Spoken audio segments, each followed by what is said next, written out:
was alone. Wow, a weird first thought to have.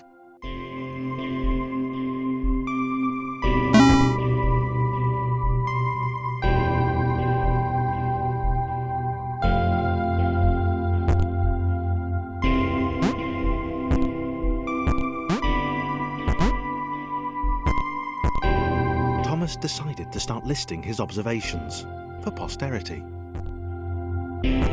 1. The whole alone thing. 2. Portals. They led somewhere. He'd yet to work out where. 3. Falling. Thomas was absolutely fantastic at falling. He was almost as good at falling as he was at observing.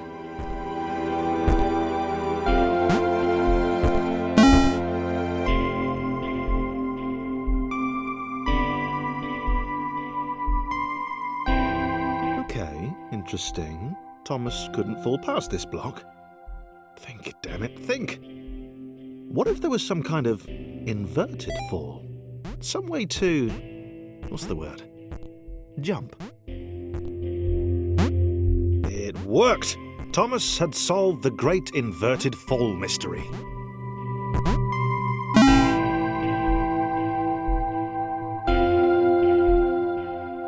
A big jump.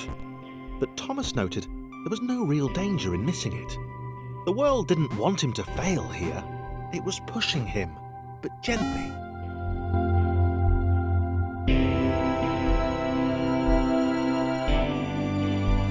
This all seemed a little dangerous. The world was not to be trusted. It was unstable, and it seemed to Thomas that it could let him down at any moment.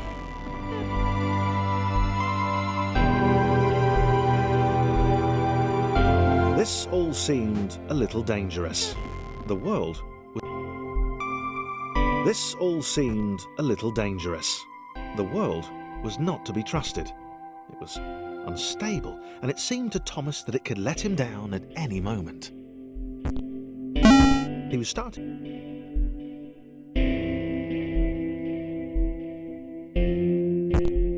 Thomas wondered whether the portals were actually taking him anywhere. He felt like he was making progress, but there wasn't really any way to know. He seemed to be moving predominantly up and to the right, which might, or might not, be important.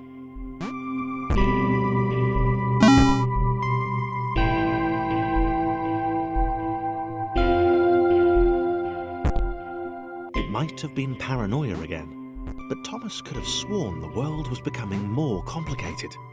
It always seemed to be one step ahead of his skills.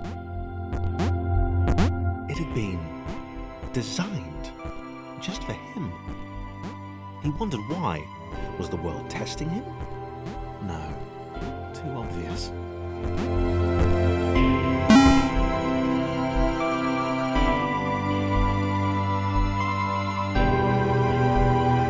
Something about the boiling, toxic, glowing water intimidated Thomas.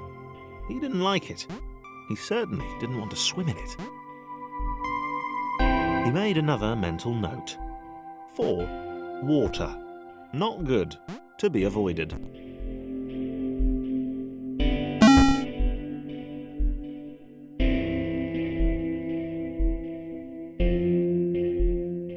The loneliness was getting to Thomas. No amount of observation or obsessive note-taking could combat that.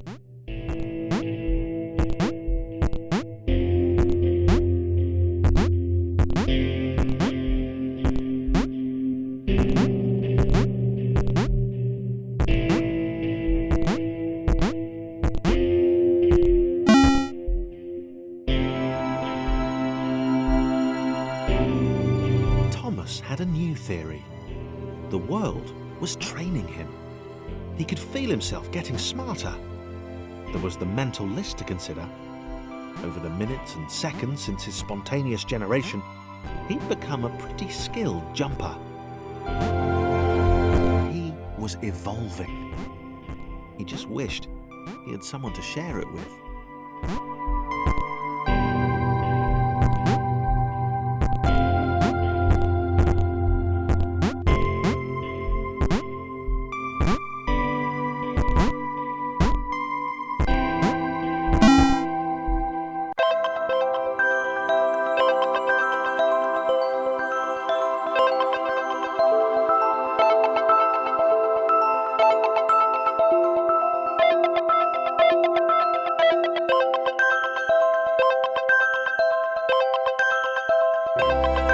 Chris took an immediate and deep dislike to the skinny red rectangle. Who the hell did this Thomas think he was?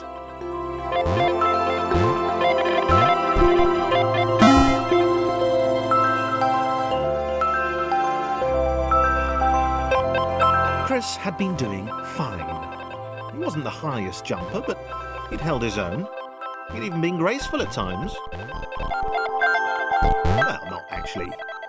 Not technically graceful, it's probably the wrong word, but you know, fine. There was that skinny little runt leaping about like he owned the place.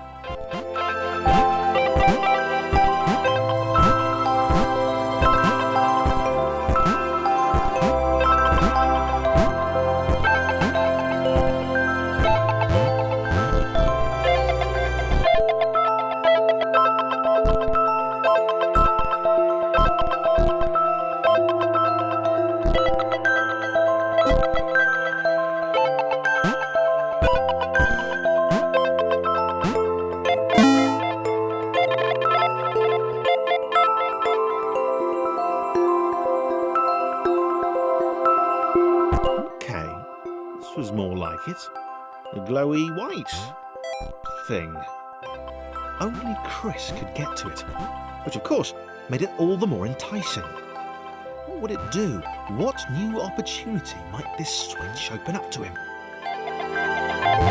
Great. Another chance for Thomas to jump slightly higher than Chris. How fortunate.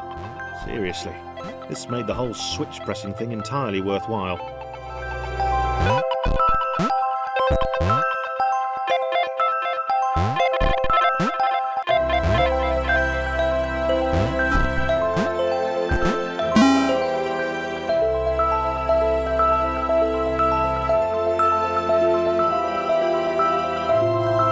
Was this good? Because on the surface, it did not seem good. Chris was pretty scared. Little Red seemed fine, happy to be on his merry little adventure. Chris couldn't shake the feeling that things had taken a significant turn for the worse since Thomas had joined him. Sure, he'd been able to piggyback his way to ever so slightly higher platforms, but where had that got him? Well, to ever so slightly higher platforms, which was sort of his point.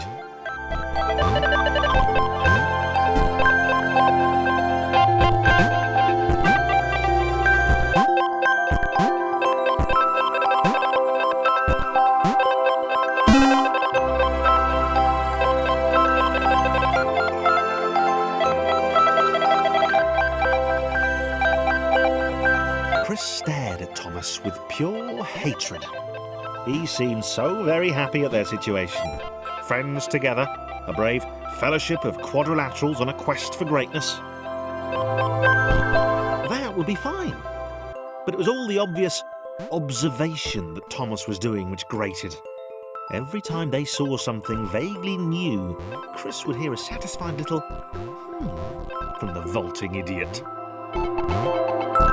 He hoped the next portal would split them up, if only for a few levels.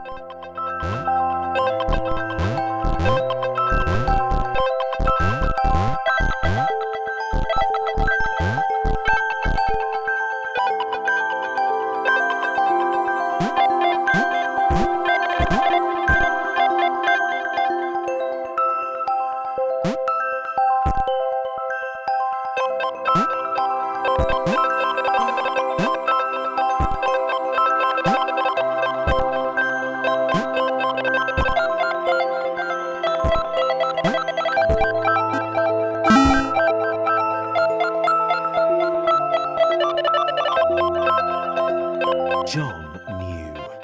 He knew that this was his chance, a moment to shine. This was game day.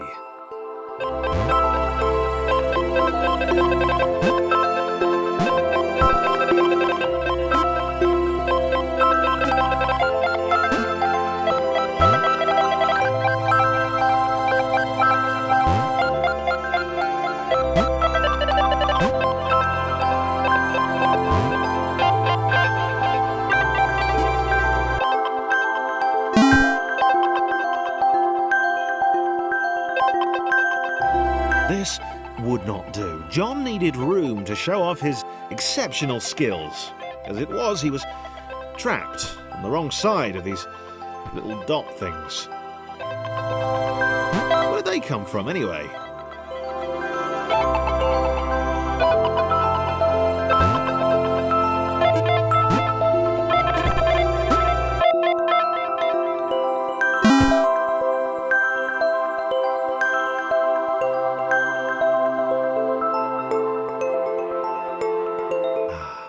John inhaled the air of the open space, and it smelled of awesome. Time to flex those muscles, to put his training to use, time to show those little dots how it was done. John decided to press the switch to let the little dots catch up with him. John cared for his new allies. You could tell from the sympathetic expression he'd practiced in the mirror all these years.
John was happy to keep helping. He felt it was important to his image that he was seen to help the little guys.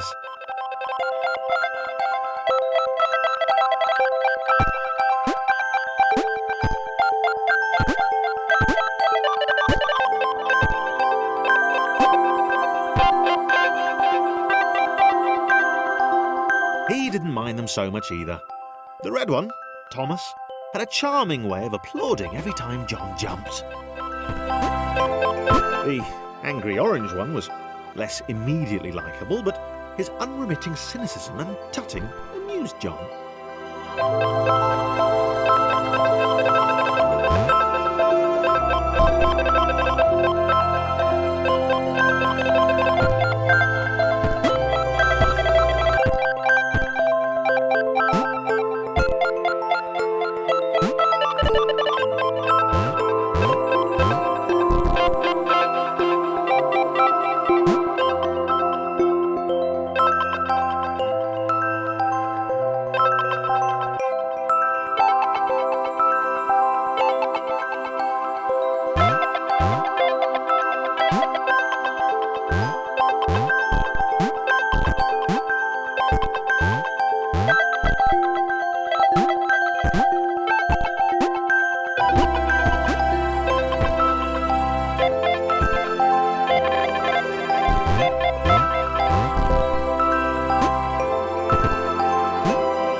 this was interesting.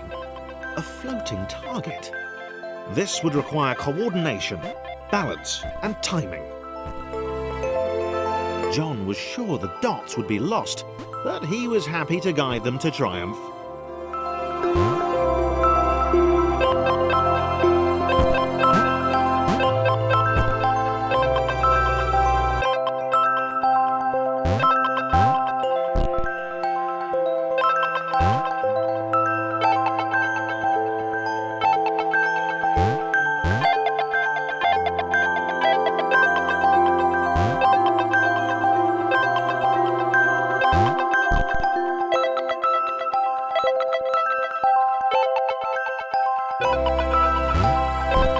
Maybe that's what the dots were for. They were there to extend John's reach, to make his performance even more impressive. John liked the thought. He decided to keep them.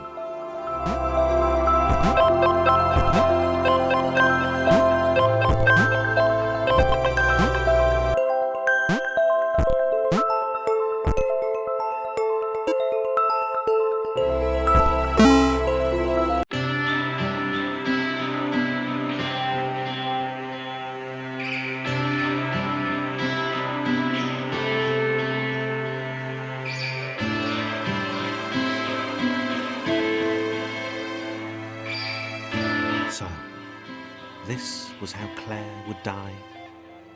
She knew it would happen eventually. She was rubbish at jumping, and she moved slowly. She felt a little like her continued existence was breaking some kind of natural order. The crumbling pillar was a dramatic death, she supposed. Wait, what? Claire couldn't shake the feeling that she was not, in fact, dead.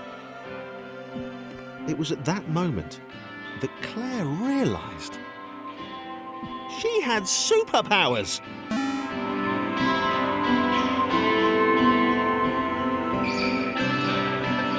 She'd need a cape.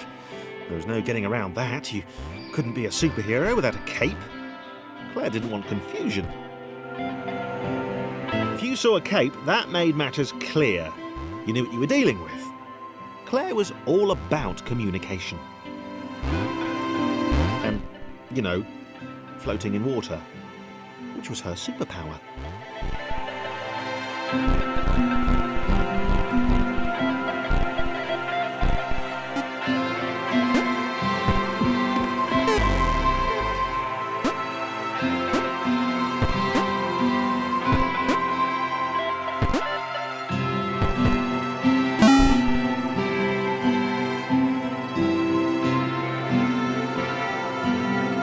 Right, fear not, my skinny friends, for I am Claire, and I will save you. Claire needed to come up with a superhero name as soon as possible. Claire was rubbish.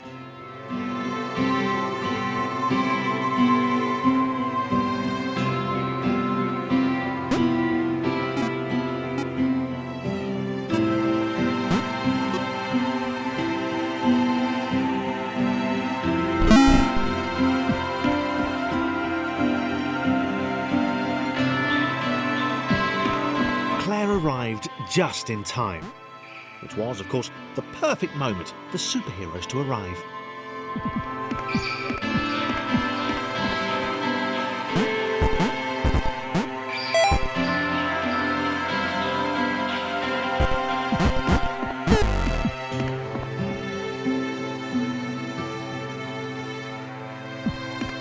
Claire arrived just in time, which was, of course, the perfect moment for superheroes to arrive.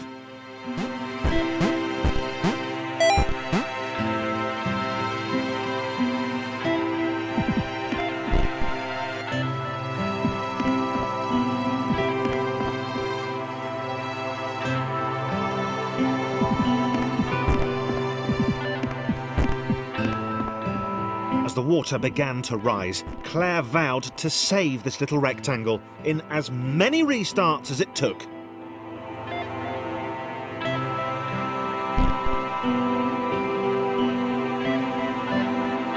Claire wondered Thomas would make a good sidekick. Or was she more the lone Avenger type? She'd like that. The sole hero in a world of rectangles and conveniently placed pools of toxic water.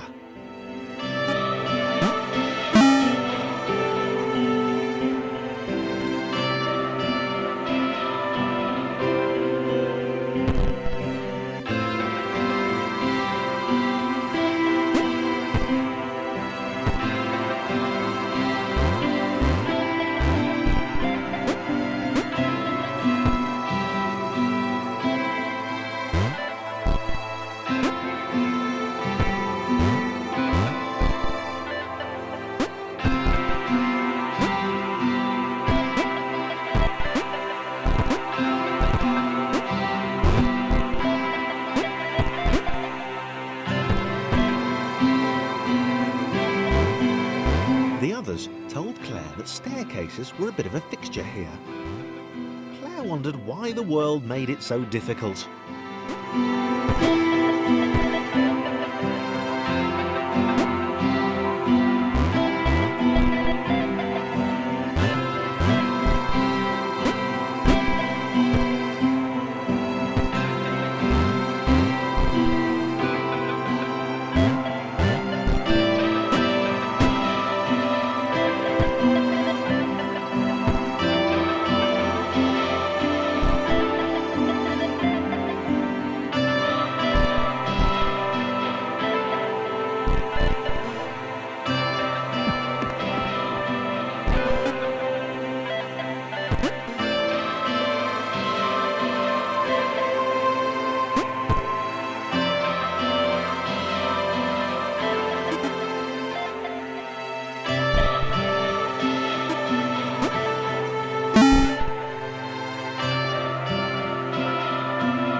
Probably needed a nemesis, a villain who would show their true colours at the worst possible moment, hurting all she held dear. Chris was the most obvious choice. He seemed stroppy enough, and his jump was so pathetic that it conveniently avoided Claire's insecurities. Yes, Chris. Diabolical Chris. The fiendish Christopher.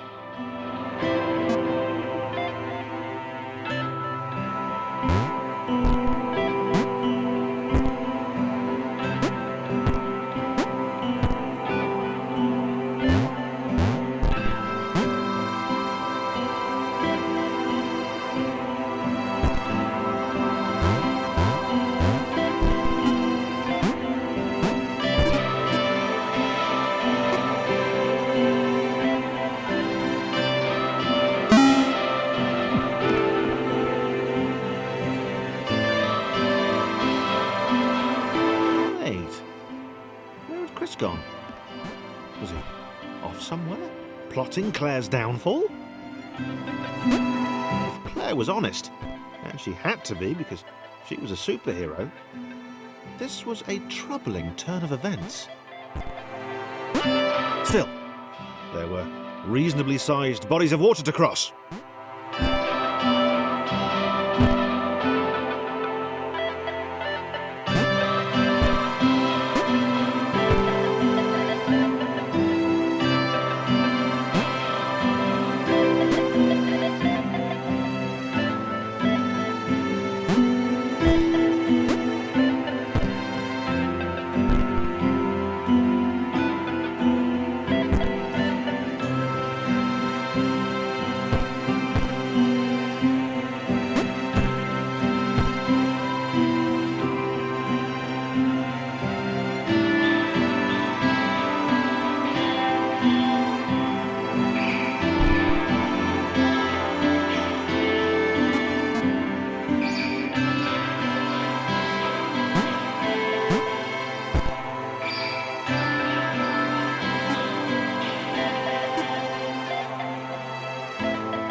Moving platforms over water, eh?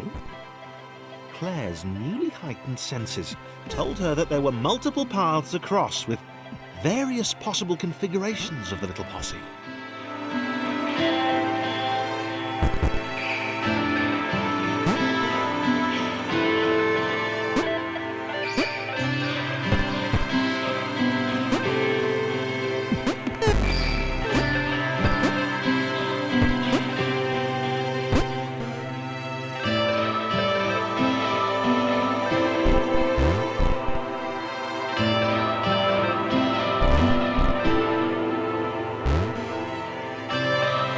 They were doing really well. Claire hoped she could get them all across. John was fully aware he could do this alone. Thomas hoped he'd never have to.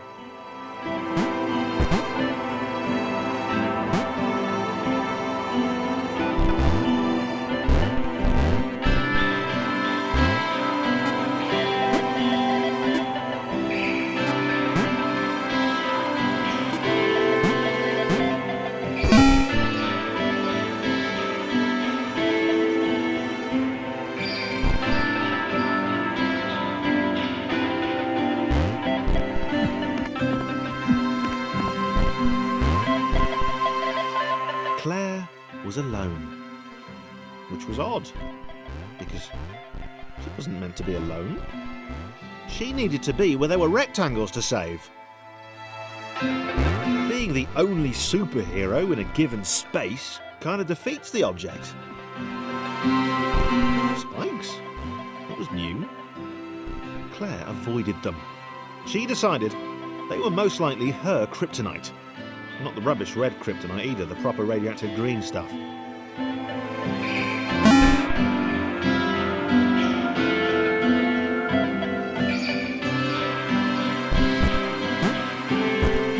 Wow. Deja vu. The world was repeating. And this time Thomas was here. Claire felt something had gone wrong. There was a disturbance in the force. Something had altered the Matrix. The world was reacting to their progress. It was amassing its forces. It was plotting against them. Claire finally had a nemesis.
was pleased this one was behind a wall.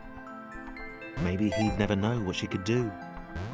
Maybe they could just have a conversation, hang out. As long as he didn't find out what she could do, which would never happen so long as they stayed separate.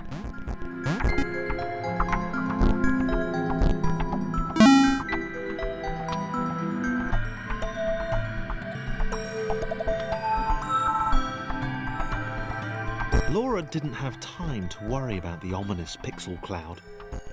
It had been following her for some time, and it had kept itself to itself until now. More important was the little orange thing.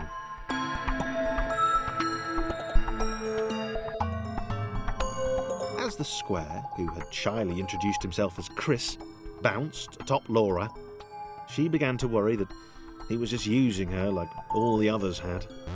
They'd all bounced too, and then they disappeared when her back was turned.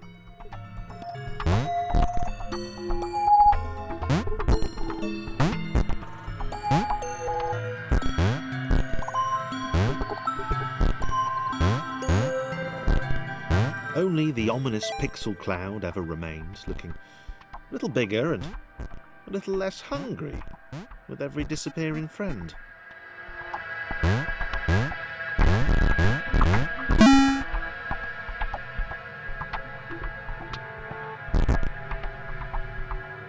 With every bounce, Laura found herself less and less irritated by Chris.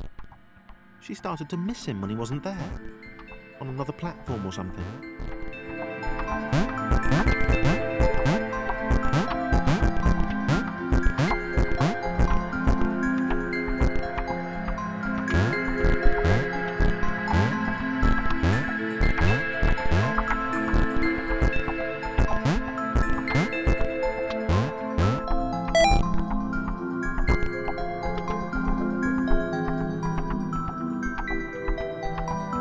She'd wonder what he was up to. Was he missing her? He wasn't saying very much.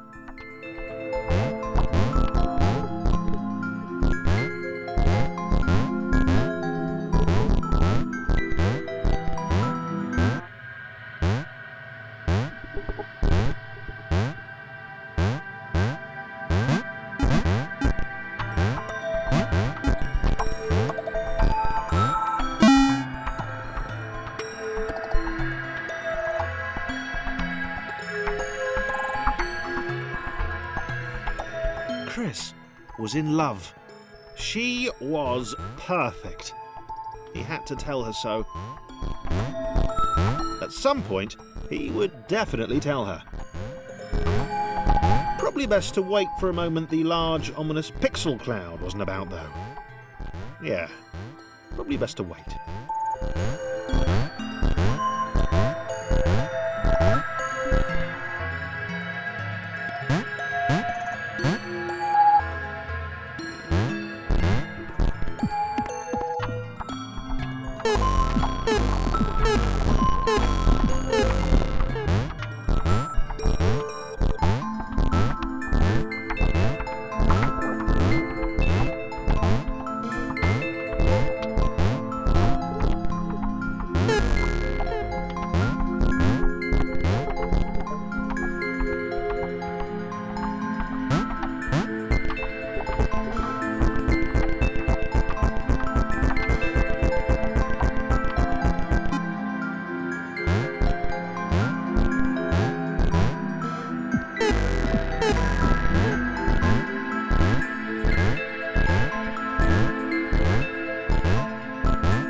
Chris was massively disappointed to run into the gang again. He'd enjoyed the alone time with his new girlfriend.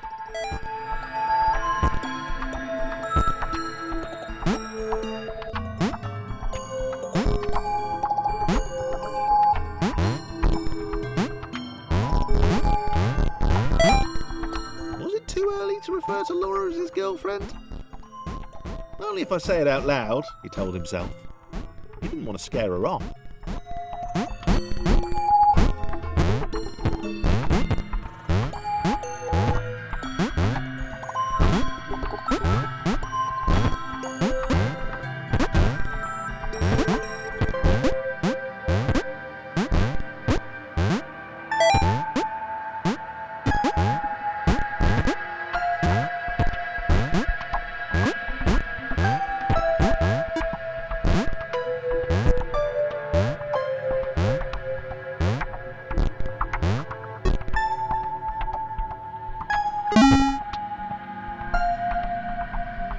The others seemed suspicious of Laura and the eager-looking pixel cloud of death which seemed to be watching her. Sure, they'd use her inherent bounciness to reach slightly higher jump points, but they wouldn't strike up a conversation with her. Chris found them rude. Rude? And always there.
The others wouldn't drop it. Who's that cloud guy? Why is he following us? What's that rumbling hungry sound he keeps making? Chris, can we just leave Laura behind? Rude.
Laura liked her new gang.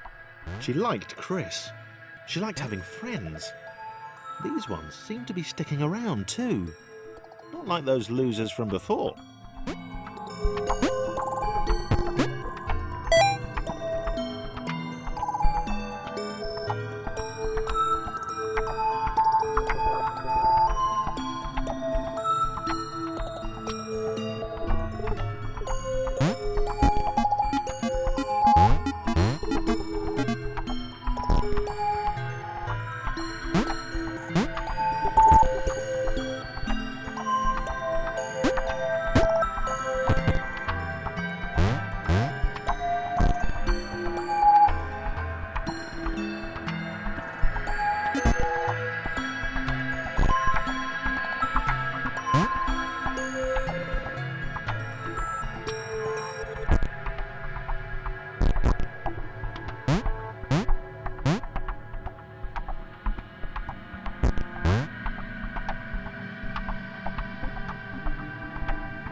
Pixel Cloud was getting closer.